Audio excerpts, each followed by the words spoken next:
You know that the infant mortality rate for Black babies have sometimes been up to 7 times higher than white babies. Moms should not be losing their babies for any reason that is outside of like medical, right? Birthing Beautiful Communities is a community of birth workers. We are one of the largest infant vitality agencies in the county. We are building a 15,000 square feet building. Was this one of the first ones in Ohio? It will be the only. There are no birth centers that are operable right now.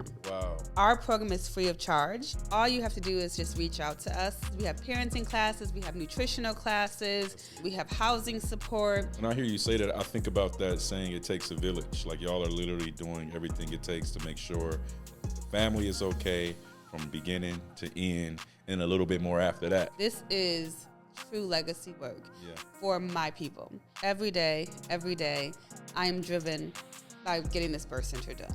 I don't know that there is anything in my life that I will ever do that is bigger than this. This is the Keepin It Cleveland podcast. What's up, everybody? Welcome back to the Keepin It Cleveland podcast. I'm your host, and today we have a very special guest. We have the president and CEO of Birthing Beautiful Communities, Jazmine Long. What's up, Jazmine? Hey. Thank you for coming on to the show. How you feeling today? Thank you for having me. I'm feeling great on this beautiful sunny day after all this really cold weather. I know. For the people who don't know what Birthing Beautiful Communities is, you were one of our highly requested guests by our former guest. So the team had to reach out to you. You came. We have you here. Who is Jazmine Long? What is Birthing Beautiful Communities? Thank you so much again for having me. Shout out to your team for the wonderful treatment. My name is Jazmine Long. I have been in Cleveland for the past 13 years. Actually moved here to go to graduate school at Case Western Reserve, where I have both my master's degrees in social work and nonprofit administration. And I am now the president and CEO of Birthing Beautiful Communities. I actually started with the organization 6 years ago, to be 7 years in December. Okay. And I was hired, I'm a fundraising professional with operations experience, and I was hired to raise funds for what was going to be a freestanding birth center and some housing at the time, which we've now refined. But Birthing Beautiful Communities is a community of birth workers. We are sisters, cousins, girlfriends, mamas, grandmamas, aunties, and everything and then some of Black women who provide support to primarily other Black pregnant persons. We are doulas. As such, we attend the labor and delivery of our clients, but we also offer holistic services where any woman who is pregnant can enter our program at 12 weeks, and we will provide them services until their child is a year old. With the exception of our teens, we actually will stay with them from the time that they come into the program until they're 22 years old, and offer complete wraparound support services. So we provide everything from housing assistance, nutrition assistance, breastfeeding and lactation support, education, resource. Absolutely. So a lot of resources to ensure that whatever the families need, they have access to.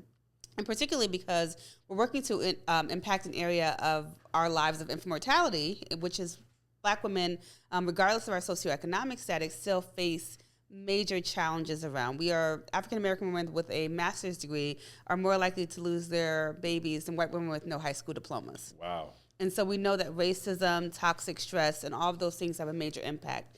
And so for us, we don't care your socioeconomic status, we don't care how much money you make. Our program is free of charge because we want to make sure that nobody has a barrier to joining our program. And I'm sure we're going to have a lot more dialogue. But, one of my colleagues always talks about how Black women, we are the CEOs of our family. Yeah. And so even if, I'm married, I may be still having to provide for my siblings or my parents or other kids who are part of my village. And so we have to make sure that these services are available because we want to reduce stress and not have poor birth outcomes through our programming. Wow, that is crazy. You said free of charge? Free of charge. Wow. So my thoughts goes to like what led you to getting into this space. But before we go there, and I believe that your story will kind of take us there. How was your childhood? What was your upbringing like that caused you to get involved into this industry? I think it's so interesting how I really believe, sometimes people ask me like, where did you get, how did you get here? Yeah. And I always have to say a praying grandmother. Like I really am grateful to God for the way that I grew up. Like I'm from Connecticut. Okay. And I grew up on one of the worst streets in my city. And with a lot of poverty, in a lot of hardship.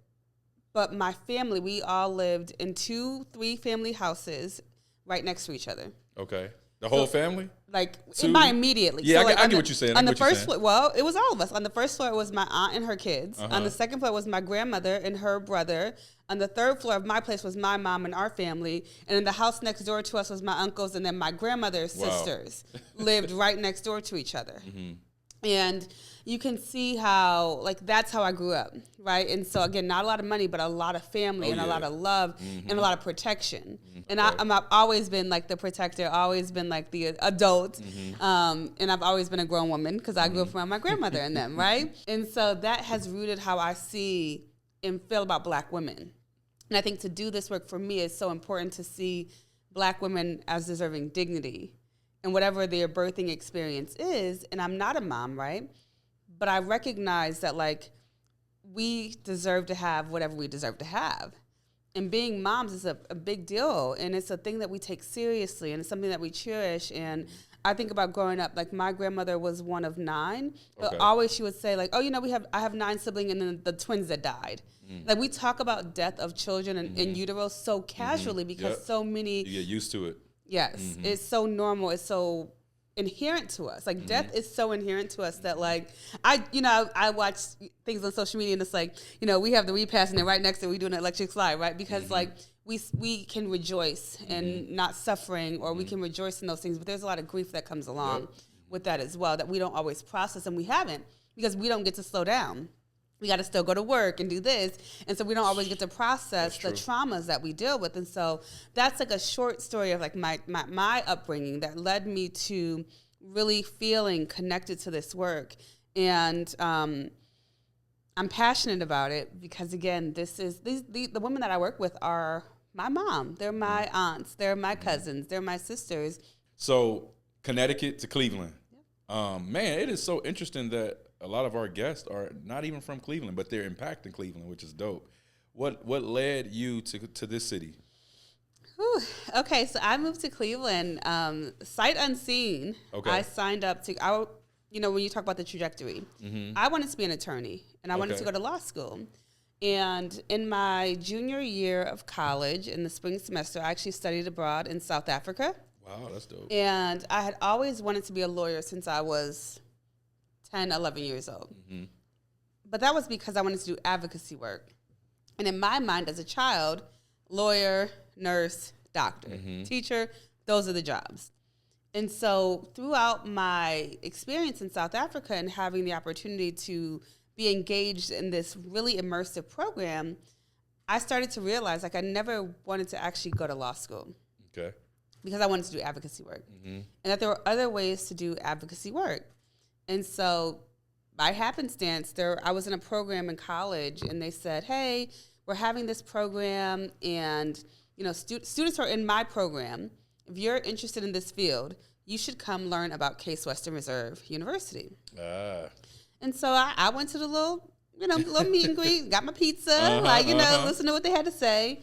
And I have always been that person when it's like, when I make my mind on something, you're going to do it. That's it. Yeah. It was the only graduate school I applied to. I applied immediately. I got in. Yep.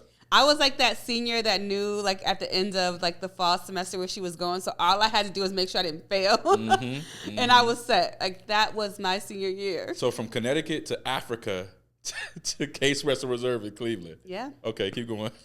And then I got my master's both in social work and nonprofit management. And I was one of 2 students who were among the first who brought the M&O program back. And that was in 2015, we graduated. And so that master's in nonprofit organization and the social work degree are so connected to what I do today. It is what gives me the lens of, like, knowing that people have self-determination, that we don't get to impose what we want on people onto them, and that we have to see people for who they are. We listen and we don't judge. Like, it's the truest sense of that. And so that's how I got here. What was the program that you said you brought back? We were the first of the Masters of Nonprofit Organization at Case Western Reserve. Yep. Okay, what was that? So it is like, so we have a master's basically in M&O, a master's in nonprofit organization. They had it before, and then they ceased the program. And then in our class, we were able to do the dual degree.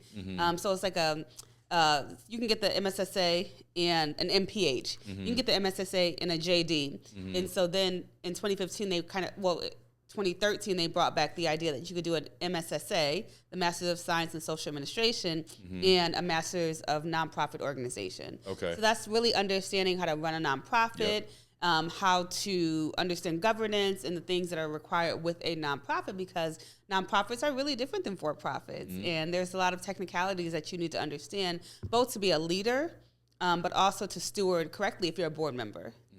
So from Connecticut to Africa to Case, from thinking about potentially being a lawyer, doing some type of advocacy work, you get the case, you get the degree in the nonprofit field. Still, though, what was the tie? What was the tie to you to ending up? Was Birthing Beautiful Communities the first place? Were you doing doula work or anything beforehand? Yeah, so my personal story in Cleveland is so interesting because I did several internships. I did internships at CARE, which is the Council on American Islamic Relations, Engage Cleveland.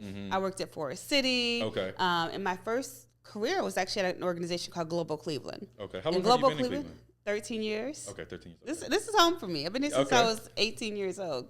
Global Cleveland. Global Cleveland was an organization, and is an organization that provides supports and positions immigrants as assets in the greater Cleveland region. It's a catalyst to really help support immigrants and refugees and those who are seeking citizenship.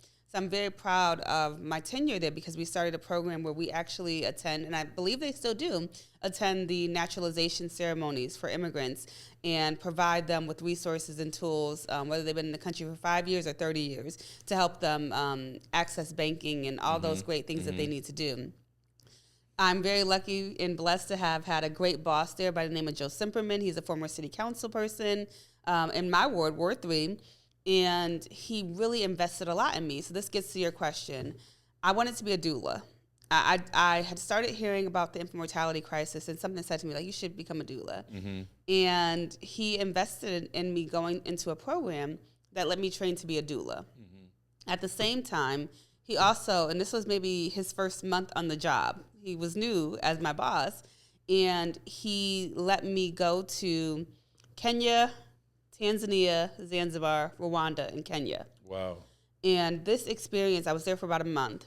And this experience was even more powerful than necessarily my study abroad experience because I'm an adult now. Right. You know, you study abroad. You can soak more in now. You can really pay attention. You understand the world, right? Like you understand things in a different way. And through this experience, my friend who was on the trip with me, this was with one of the refugee resettlement agencies. She knew I was very interested in doing birth work. And so she arranged for me to be able to go to a refugee camp in Rwanda and then to witness some births there. And that, you know, when they say, like, what radicalized you? Yeah. And, like, that was a moment for me that shifted every part of my being. What was it about that moment? Like, what was happening down there? Yeah. So in the room, in the birthing suite, if I want to call it that, hut that I was in, it was a refugee camp. And it was, the conditions were just nothing that I could imagine, like giving birth in. Just, it was just not a place that I can't even describe it. Yeah. In respectful way, right?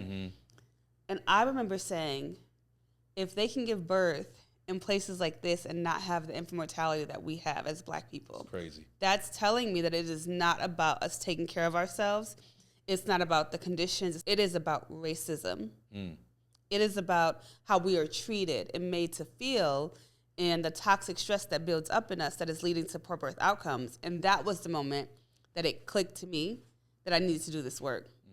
I had a friend who was around doing pregnancy and infant loss work, and she introduced me actually at that time to the founder of Birthing Beautiful Communities. And we sat down and we had a meeting, and they said, oh, we're going to be hiring someone maybe in 6 months. And I was like, oh, great for you. I'm happy at my job. Right. I was making good money. I was happy. And I said, I'm not going to leave and I loved my boss. And from there, several people, when they did maybe 6 months later have this job opening, they kept saying, Jazmine, you should apply. Like, you'll be a great fit for the role. You'll be a great fit for the role. And I was like, oh, okay. And you then developed finally, all that experience, too. Yeah. And then finally, I applied, and I remember going to the first interview, and I said, this is my job. Like, I walked out of there like, this is mine. They were looking for a Black woman who is an exquisite fundraiser. That was me. There you go. That's what I could do. Yep. And I was passionate and continue to be passionate about my community and my people. And how could I leverage what I'm already doing for others to save Black women and their babies? There was no better fit or better place for me to be. So I need you to educate me a little bit, and maybe those who is listening or watching who may not know about the infant mortality rate within Black communities. Like, I'm Black, but I've heard it, but I don't know statistics. I don't know facts. I don't know what's actually happening. Can you educate me a little bit about that and why those statistics are, I guess, bothersome to you that made you say, hey, we need to change this? Absolutely. So even right here in Northeast Ohio, and so we operate in Summit and Cuyahoga County, we know that the infant mortality rate for Black babies have sometimes been up to 7 times higher than white babies. We know that maternal mortality is a crisis right here in our region. And again, these things are caused by toxic stress and racism. And we have gotten the numbers down a little bit, but not enough to really make a dent and say that we're like really having an impact. Like, moms should not be losing their babies for any reason that is outside of like medical, right? And so moms shouldn't be losing their lives either. And during the pandemic, we saw maternal mortality rise by 88%. 20%, but 88% of those deaths were preventable. And so we know that this is a lack of listening, hearing, understanding the claims of Black women. There are studies today and doctors today that still believe that Black people have a higher pain threshold. So if I go to the doctor and I say my pain is a 6, in their mind they heard my pain is a 3 or 4. Crazy. They don't believe when we say we're in pain. And whereas if I see sometimes a Black provider, if I say my pain is at a 3, she's like, okay, so 7. Because we have also been trained so, in a sense.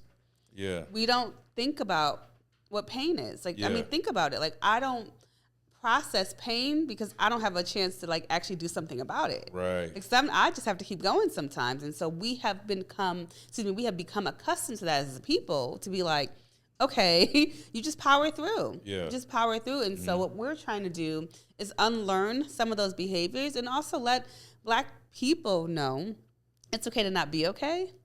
It's okay to rest. It's okay to focus on your health and wellness. And it's okay to put your own oxygen mask on first. I love it. I love it. Can you talk a little bit about just the impact that birthing beautiful communities is making? We hit on it a little bit before, diving into this interview or conversation. We talking about the facility that's coming, the lives that's already been impacted. You guys are at, the show at the MOCA. Can we talk a little bit about that? Yeah, so I'm particularly proud of our outcomes. And sometimes when you serve more and more clients, you get scared, right, that your numbers will decrease because more clients mean more opportunities for negative outcomes, right? I am really proud to say that over the pandemic, so this past year, we served 895 families. Wow. And so we are one of the largest infant vitality agencies in the county. And so even over the course of the pandemic, while I shared earlier that maternal mortality rose by 20%, we didn't lose a single mother in our program. Wow. And we serve primarily, I would say 94% of our program participants are Black women. And that's where you see that happening. And we didn't lose a mom. We are really able to wrap our arms around. We have an 85% breastfeeding initiation rate. And why that is important, that is a tool to help sudden infant death. Breastfeeding nationally and statewide are about 50 and 60% for Black women. And a lot of that is rooted in the fact that Black women have stereotypes around breastfeeding that my mom didn't breastfeed me, so I'm not going to breastfeed, and people can't even imagine a mom breastfeeding, right? Wow. Because we're used to formula. But here's the truth of the matter is that we didn't get to breastfeed our children during slavery because we were breastfeeding everyone else's babies, right? And so the remnants of slavery still have an impact on how we steward and treat our own families to this day. Even with corporal punishment, we beat our children because we wanted to be the ones to discipline our kids and not the master. And those remnants still stay with us. And so we are unlearning behaviors. So to have a high breastfeeding initiation rate, to have a 91% term birth rate amongst our program participants, and to have a 99% infant survival rate is important to me. And we continue to maintain a high level of integrity and standards to ensure that we meet those needs. So even as our clients grow, we still don't see our numbers declining. We see the same outcomes. So we know in our community and nationally, having doulas as a support system is an infant mortality reduction effort. Dope. Now, this new facility, talk to me a little bit about what's going on with the new Birthing Beautiful Communities facility. I am incredibly excited about our new building. We are building a 15,000 square feet building, which will be located on East 65th and Chester, right in the Huff neighborhood, where we got our start. And I'm really proud of this because as Black folks in the city of Cleveland, we don't own much, right? Like, we don't own much. This building is, to me, an oasis for Black women and families, even though, of course, it will be available to everyone. Mm-hmm. But the building in and of itself, it has texture on the outside. Just even what it looks like. It has a texture on the outside. Okay. It's purple on the outside. It's orange on the outside. It's colorful. Mm-hmm. It's reflective of us. Yeah. And we went into a lot of detail talking to folks to really ensure that this was something that's going to meet our needs, but also the needs of the community. Mm-hmm. This building, which is a $15 million total project, is going to be something that I think right now we need a win in our community. Black women need a win. Black families need a win. And so right now I'm so excited that we get to be that win. We're going to break ground in April, and it's going to be open in the spring of 2026. And this is something that I hope that all of us in this community are proud of, that we were able to do it. We have done it. My colleagues and I have raised the money for this. Right now we're close to about $8 million. Okay. Hopefully getting to 10 in the next 2 months. But like, we have done this. Like, Black women have raised the money to get this project done to support our own community. We can be what we need to be. We have to be bold, unapologetic, and unwavering in our faith to do it. Yeah, if I wasn't blind, I'd be great maybe to get it done. But we will get this done for our community. Yeah. What can people expect inside of the building? Absolutely. So this building, again, on the first floor is going to be a freestanding birth center. And right now there are no freestanding birth centers in the state of Ohio. So it will be the only operable full birth center in the state of Ohio.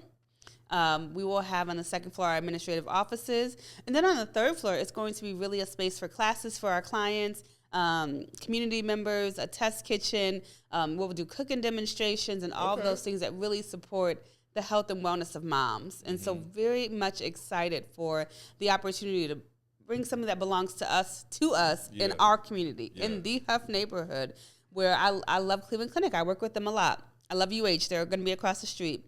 But this community has kind of been, in some ways, steamrolled, right, to make room for Cleveland Clinic expansion. Yeah, all the stuff that's happening with that. You know, and that's okay, right? Mm-hmm. Or is it? I don't know. You know, like that. You know, that's a conversation, right, to be had. And so, how important is it to have something that is so Black and rooted in this community? That's powerful. So that's what I'm excited to do. My next question I would have for you, actually, is what challenges have y'all been facing in building and securing this space? Thank you. Doing something like this can be very challenging, and so I will say that. We have actually had some adversarial relationships with some of the neighbors, and we have tried to and will continue to be so mindful in how we navigate their space, right? There are homeowners that live here and this is, this is one of those interesting things. So we've did a news story about this where some residents have said things like, we don't want baby mamas and baby daddies fighting here. And that's, again, these are Black people, right? And so sometimes we even have these stereotypes rooted in us that we think that pregnancy, nonprofit, Black women must mean something negative and derogatory. The clients that we have served and continue to serve are so grateful for the services, and they have a respect for what we do. And so I'm very excited to bring this to the community and to have this be a resource while we will continue to respect the neighborhood. Of course, fundraising is always fun. And trying, we've been very successful actually at the state of Ohio. You okay? We've been very successful. We received $800,000 for this project alone from the state of Ohio. And talking to Republicans and understanding that this is a project that truly is for Black mothers and families, but getting them to understand why, as a state, this matters.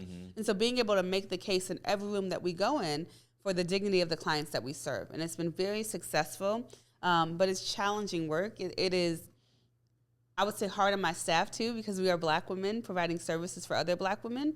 So we care in a way that is very, again, these are our sisters. These are our cousins. And so we can... You feel like you know your people, you got to you know your people.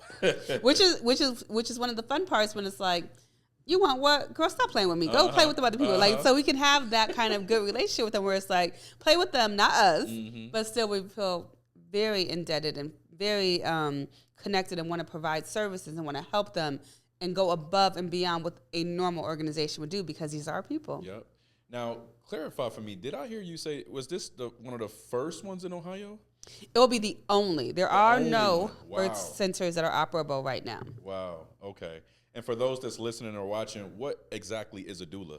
Absolutely. So as doulas, we are not clinical providers.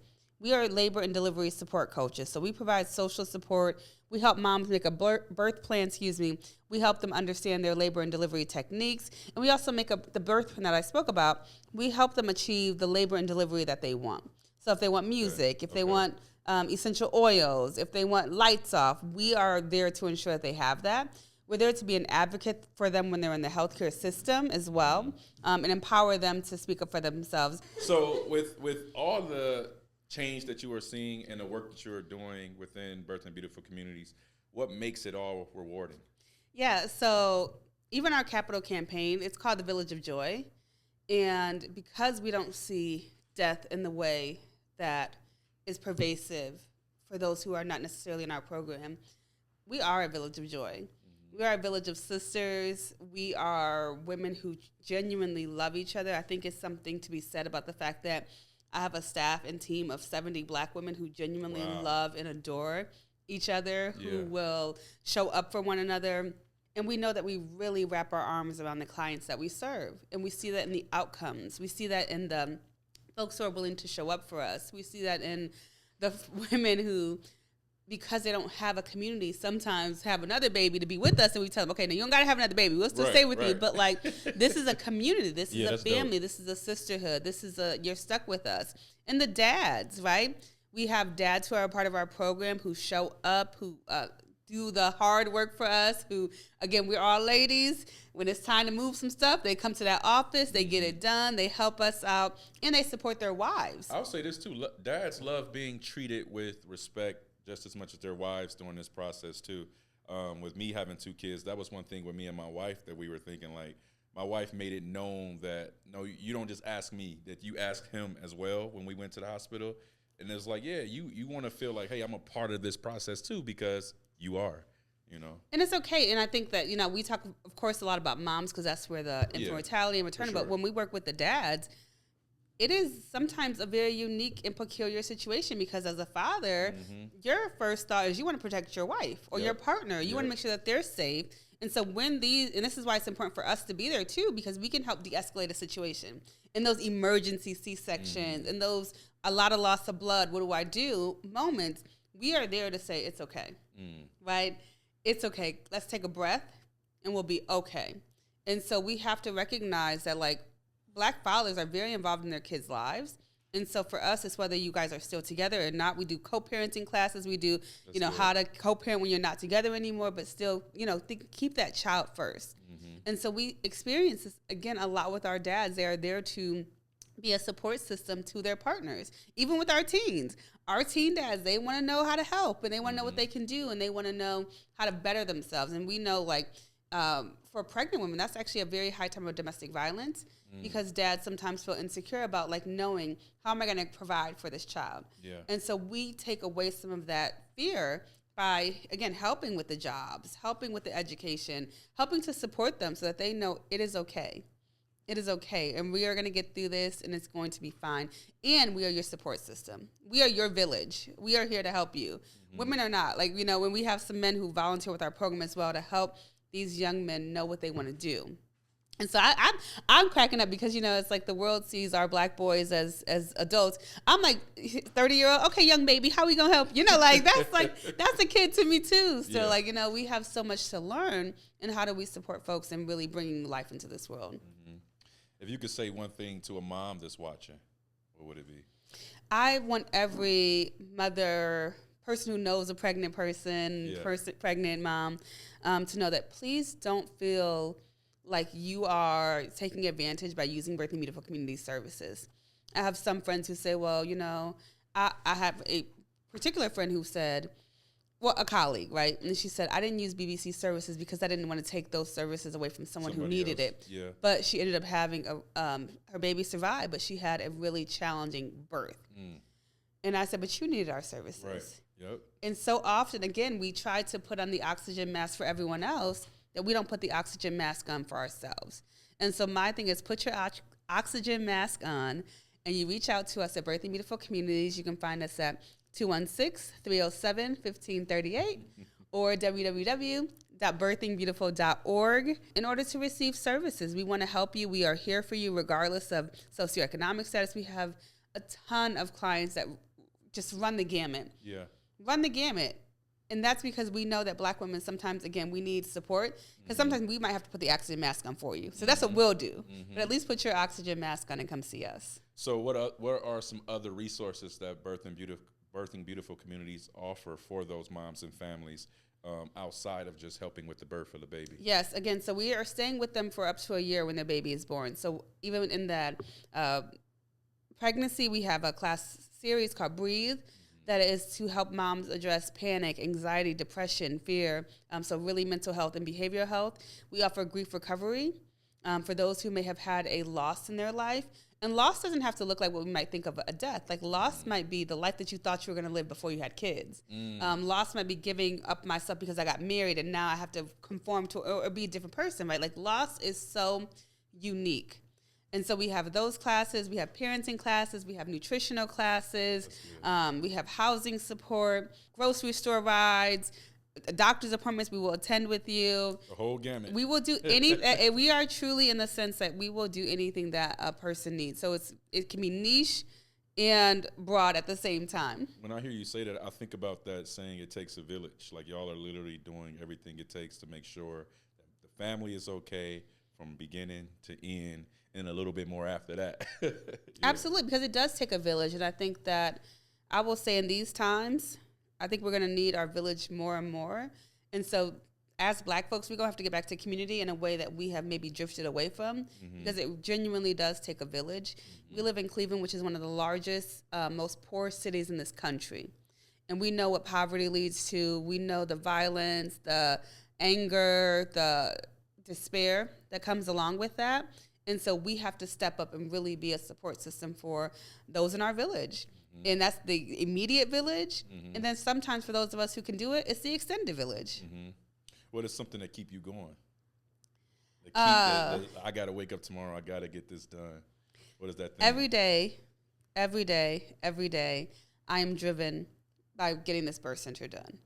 I don't know that there is anything in my life that I will ever do that is bigger than this. Because this is going to be here when I'm in the grave. Legacy work. This is true legacy work for my people. You know, I could go do fundraising work for others or do work at a corporation or go to law school, right, like I wanted to do and be a lawyer. This is something that is going to have a tremendous impact on the health and well-being of my people, my community. I live in the city of Cleveland. I care about the city of Cleveland. I care about folks in Cuyahoga and Summit County, and of course across the state, which I believe people will really want to come here to come to this space. It is a beautiful space that means a lot to me. That means a lot to Black women. So what gets me up every day? Black women. Working hard to ensure that we have a place to feel safe, working hard to feel and ensure that people feel and treat us with dignity, and understanding that we are able to hold power. And I think when we get this done, and that's not saying if, right? When we get this done and we break ground in April, it's going to be a test. Listen, okay? then I can sleep. But that's going to be a testament to others who work in nonprofit and others who have a vision and others who have a goal and want to do something and really want to impact their communities. Once we do it, the sky's the limit for everyone else. Beautiful. So for a woman that is pregnant and want to receive help from Birthing Beautiful Communities, what should they do?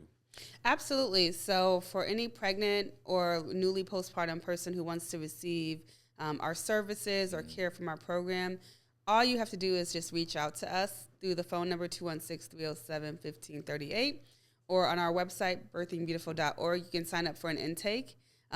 We will get back to you within 48 hours, and then you really will be in the program. We try to make it as easy as possible to remove the barriers, right? Like, barriers sometimes for us are like, okay, I'm not going to do this. If you make people do a whole lot, then they don't want to do it. So we really make it very easy for you to enter into the program, so that way we can get you asserted with a doula and get you, if you're postpartum, we'll get you a postpartum doula who can be there to be a support system for you and your family. What are some of the like looking forward, we're talking 5 years from now, 10 years from now, you just hit on legacy, right? What is like, not the end goal, but like, what are we moving toward with birthing beautiful communities? Thank you. And so when we talk about like, what is the next iteration, or what is the goal, what is the dream, you know, I'm going to be really honest. I think so often we push ourselves to focus on the 5, 10. I'm focused on April. Like, my goal is to have $10 million to break ground on this birth center, to get this building open. And then I truly believe the sky's the limit. We could have birthing beautiful communities, birth centers all over the country. There you go. You know, like, we can do all of those things. But for me, it's really important not to lean on that and not to think about those things. Yeah, and think to about what's in front of you. In the one bite at a time.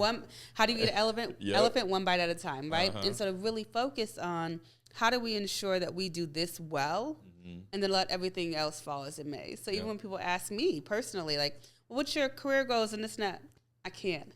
I am a laser focused on today and tomorrow, and that's it. Because, again, what we're doing hasn't been done in our area, in our state, and very few of them in the country. And so we are trailblazing in doing this work. How can, you say you're at 8 million right now. Yes. Is there a way people can give, they can donate? What can people do to support reaching that $10 million goal? Absolutely. So folks can make a donation to us. Folks can tell others about us. Folks can send folks our way to receive services. We have, of course, donations on the website. Sure. Oh, and then, you know, we have our book. It's called Born to Be. Okay. And this is the exhibition that we have at MoCA. And we have a book for sale for $90. And it is a coffee table book that is a love letter to Black women, mothers, and our village. Born to Be. Born to Be. Right. Each of the moms in the book talk about who they were born to be. It is absolutely stunningly beautiful because you get to see, again, the village, right? Mom and dad, but who also supports these babies and these children who are making everything function. Great. Cool. Well, make sure y'all go to birthingbeautiful.org. Yes, sir. Right? Check that out. Donate, support however we can. We got to make sure that building is open by April, right? Switching gears for a quick second, one thing that I do or I ask for when the guests come on is the name of the podcast is Keepin It Cleveland. When you think of Keepin It Cleveland, what does Keepin It Cleveland mean to you?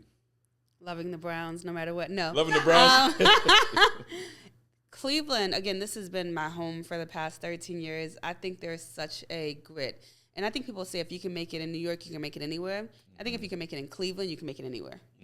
It's such a big, small town where one mistake can cost you everything, right? But living right can get you everything as well. And so it's a place where folks are genuine and authentic, and they care about their community. And they want to see their neighborhoods thrive and do well. And so I want to see our neighborhoods thrive and do well because that is the Cleveland way. But yes, it is fans supporting the Browns no matter what, at whatever cost, and being out there having fun. That's what's up. Now, for an organization, a brand, a business, somebody out there that you're maybe in connection with, that you're tied to, who is somebody that you think that is making a significant impact in our community that should come on the Keepin It Cleveland podcast? First of all, I'm going to shout out Keepin It Cleveland podcast. Our mission is to highlight people like yourself. We want to, for those people who don't know, I got a video company, and I get to work with some cool organizations and people. And when I hear what they're doing, I'm like, wait, how come I'm just now hearing about you? You know, so I wanted to create this platform to really give people a voice to share the impact, to get the support that they need and things like that. So what is an organization or person, someone that you like, hey, you need to get on there and let your impact be heard? I think you should get Evelyn and Mordecai from Third Space Action Lab on East 105. They have a bookstore in Third Space Action area where they do a lot of racial equity work, but it's also a very activated space. Like this Friday, they have intergenerational lunch. Okay. So they do these lunches that bring, and when you talk about Keeping It Cleveland, like honestly, if you're available on Friday at noon, you should go there because you actually have elders and young folks, and the elders will talk about the experiences, and they talk about the celebrities that used to come to Cleveland, and they went to this concert, and they sat down with this one, and they Cleveland, and their facility is actually the old medical building, and it was, I guess, like back in the day when Black folks couldn't practice medicine or dentistry in practices. This is where the Black folks practice. And so now it is it's an apartment building, and then they're on the storefront. But this is Black history. This is Cleveland's history. Yeah. And so they are powerful, great individuals who are making a real dent on Cleveland, young folks. We are taking it. Like, we are saying, like, we are not waiting in line for our turn. Gone are those days, right? Because a lot of the power, when you talk about what is Cleveland, I'm going to get in trouble. All right, see, this is why I'm going to get to talking. But when you talk about what is Cleveland, what I know is sometimes a concentration of power and not willing to give it up. And there are those of us who say, this won't be on the thing, but like, fuck it. We don't need to be held to whatever you think power is, because we'll get it for ourselves. Like, I'm doing this building. My team is doing this building. Like, and we're not waiting for someone to tell us it's okay to do it. Yep. And we're not waiting to get a baton passed to us. We are going to save the community. And we know that we live in a different time, but the fear, God has not created a spirit of fear in me, and neither has he in my colleagues. And so we're going to do what we got to do. Yeah. All right, see, let me stop, Felicia. Is it, before we finish, is there anything else you just want to say? Thank you for having me. This was a true... I'm going to be honest. Let me thank you first. I was like dreading coming here because I was like, I got to leave my house. I got to put on clothes. Like, I got to be, And then you tell me it's on camera, so I got to get cute. But y'all see, once I start going, I could go. Like, I could do it, okay? Yeah, well, thank you for coming on to this podcast. Our goal is just to be a bridge, like I said, a voice, like that connector between community and the people that's making an impact. And we're just going to keep doing this one amazing, great guest at a time. So thank you again for coming on. All right. Thank you, guys. Thank you. For those that are watching, those that are listening, make sure that y'all like, subscribe, and tune in for the next episode of Keepin It Cleveland. Peace out.